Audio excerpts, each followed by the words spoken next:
तुमचं स्वागत करतो, थांबतो। जय हिंद, जय महाराष्ट्र, जय राष्ट्रवादी।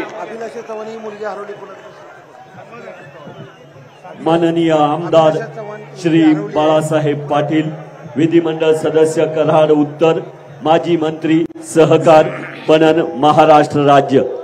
आपणा सर्वांचे नेते आदरणीय पवार साहेब, राज्याचे माजी मुख्यमंत्री आदरणीय पृथ्वीराजजी चव्हाण साहेब, आपचे खासदार संजय सिंह, त्याचप्रमाणे राज्याचे माजी गृहमंत्री अनिलराव देशमुख, माजी आरोग्यमंत्री राजेश टोपे, खासदार फौजिया खान, या विभागाचे खासदार श्रीनिवासराव पाटील साहेब, राष्ट्रवादी काँग्रेसचे अध्यक्ष सुनील माने, काँग्रेसचे अध्यक्ष डॉक्टर जाधव सुरेशराव जाधव, त्याचप्रमाणे शिवसेनेचे अध्यक्ष श्री मोहिते, भारत पाटकर साहेब, सर्व व्यासपीठ उपस्थित सर्व ज्येष्ठ मंडळी, तरुण सहकारी, पत्रकार बंधू आणि भगिनींनो, उद्याच्या 7 तारखेला होणाऱ्या निवडणुकीच्या निमित्तानं आपण या ठिकाणी सभा आयोजित केली आहे।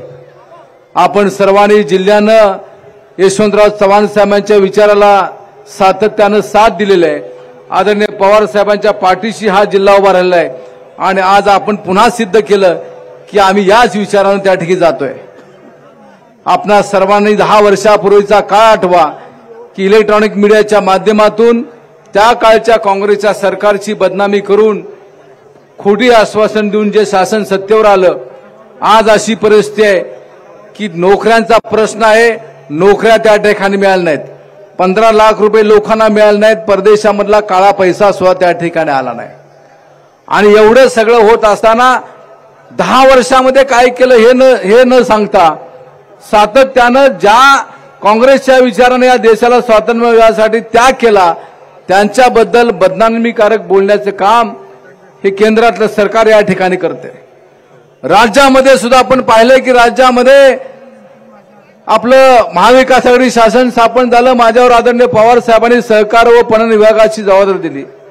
ही जबाबदारी आल्यानंतर मला पवार साहेबांनी सांगितलं की या राज्यामध्ये बाळासाहेब कुठला कारखाना कुठल्या पक्षाचा बघायचा नाही, त्याला त्या ठिकाणी न्याय देण्याची भूमिका घेतली पाहिजे, कारण त्या कारखान्यावर हजारो शेतकऱ्यांचं जीवन अवलंबून असतो, हजारो कामगारांचं जीवन अवलंबून असतं आणि यामध्ये कुठल्याही प्रकारचं राजकारण करण्याची ही भूमिका असले आपले नेते त्या ठिकाणी आहेत।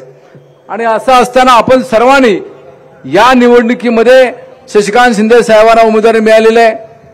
या जिल्ह्यामधल्या माथाडी कामगारांचं नेतृत्व करत असताना जिल्ह्याच्या सर्व विभागामध्ये त्यांचा संपर्क आहे। मूळचा मतदारसंघ जावळी महाबळेश्वर, नंतरचा मतदारसंघ त्यांचा त्या ठिकाणी कोरेगाव मतदारसंघ, पाटण सारख्या दुर्गम भागामध्ये सुद्धा सातत्याने त्यांचा असलेला संपर्क, या सर्व गोष्टीचा विचार करता आणि त्याहीपेक्षा जनतेला वेळ देणारा, जनतेला शासनाच्या माध्यमातून येणाऱ्या निधीच्या बाबतीमध्ये समान न्याय देणारा अशा प्रकारचा लोकप्रतिनिधी या निमित्ताने या ठिकाणी येतोय। या सर्व गोष्टीचा विचार आपण सर्वांनी करावा। येत्या 7 तारखेला आपण ईव्हीएम मशीनच्या माध्यमातून मतदान करतोय। पहिल्या नंबरच्या मशीनवर त्या ठिकाणी 3 नंबरला आपले उमेदवार शशिकांत जयवंतराव शिंदे यांचं नाव आहे, त्या नावाच्या समोर त्यांचा फोटो आहे आणि त्याच्या पुढचं बटन दाबून आपण शशिकांत शिंदे साहेबांना या चव्हाण साहेबांच्या विचाराच्या, काँग्रेसच्या विचाराच्या मतदारसंघामध्ये आपण काम करायची संधी द्यावी अशा प्रकारची विनंती या निमित्ताने या ठिकाणी करतो। 10 वर्ष आणि या 10 वर्षामध्ये प्रचंड असा फरक झालेला आहे, प्रचंड पाणी पुला खालून गेलं नाही, लोकांच्या मनामध्ये बदलाची भावना वाढलेली आहे। आदरणीय पवार साहेबांच्या बद्दल, उद्धव ठाकरे साहेबांच्या बद्दल, राहुल गांधी यांच्याबद्दल लोकांच्या मध्ये जिव्हाळा आस्था निर्माण झालेला आहे आणि त्याचं रूपांतर आपल्याला मतामध्ये करायचं आहे। त्यासाठी सर्वांनी काळजी घ्यावी अशा प्रकारची विनंती या ठिकाणी करतो आणि माझे 2 शब्द संपवतो। जय हिंद, जय महाराष्ट्र। धन्यवाद।